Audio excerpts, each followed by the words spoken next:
Project Camelot video.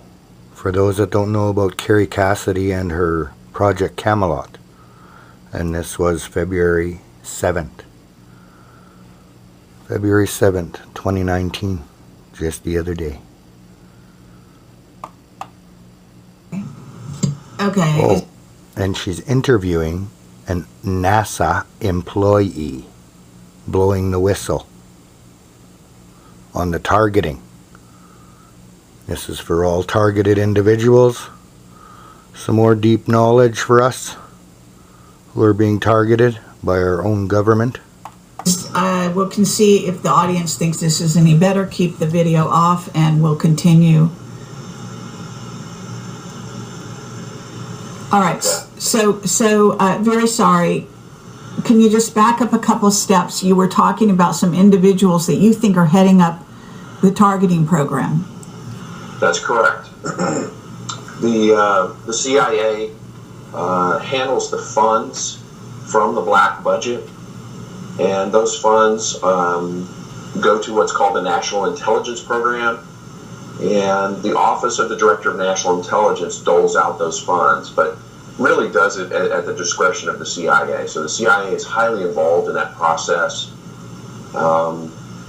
The three main recipients are the Air Force Space Command, the 50th Wing, the Office of the Director of National Intelligence, and the Department of Justice under John Dewars.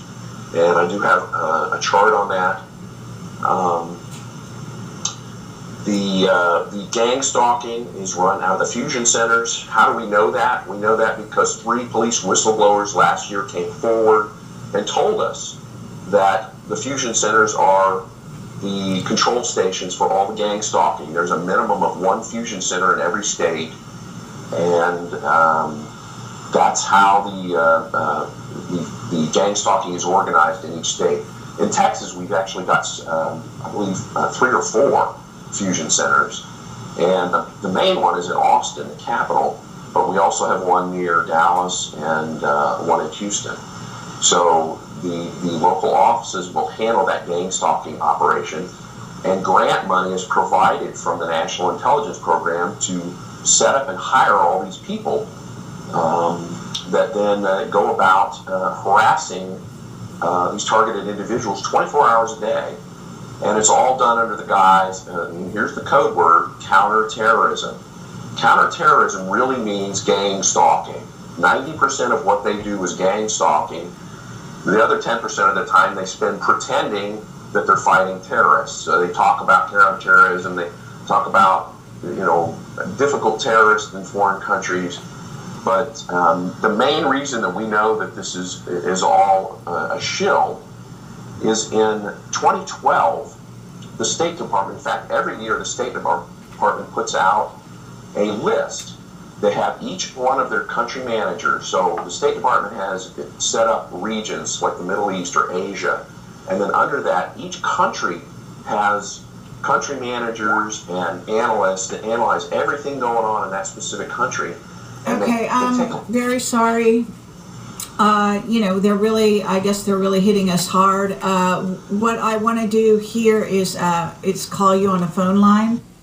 So Richard, let's back up slightly and go back to the individuals that you believe are running the program, and how perhaps you can tell us how you you zeroed in on those particular people.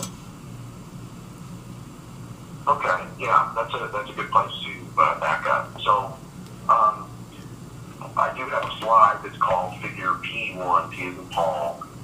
It's on my website.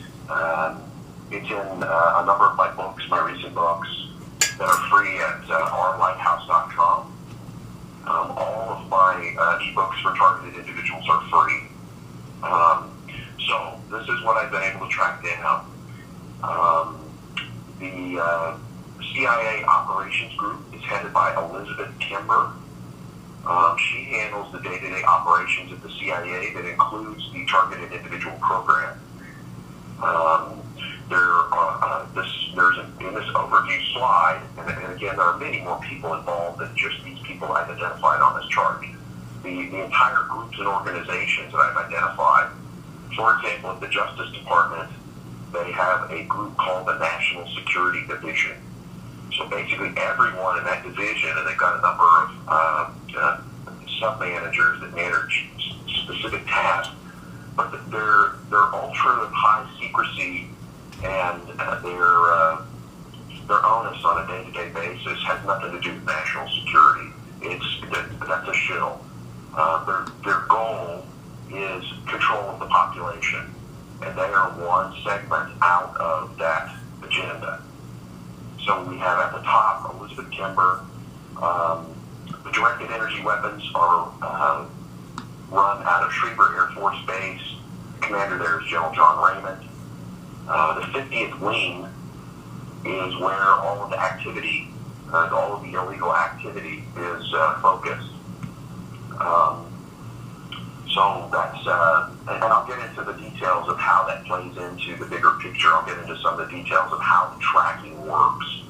But I wanted to lay out an overview of the TI program because it's a subset, and explain why the Air Force had to have this tracking system. And then they decided they would roll it out and just use it on everyone.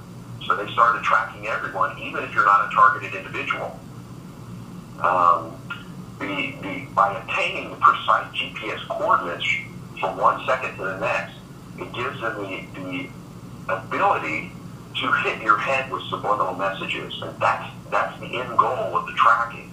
Just knowing where you are from 1 second to the next, particularly in our country where people have cell phones, where cell phone usage is very high, that's not particularly helpful information. But knowing the precise GPS coordinates of your head and being able to aim subliminal messages that are sent through focused microwave beams at your head 24 hours a day, that's valuable. And that's the purpose of the system. The system is used for tracking you so they can take advantage of you. That's really what it's all about. And I summarize that on another diagram that's called How the U.S. Air Force Tracks Everyone. And I do mean everyone, including children. Most people will discover, if they sit in a very quiet moment, they'll discover that they have ringing in their one or both ears. It's a very high-pitched, noticeable ringing that's fairly constant.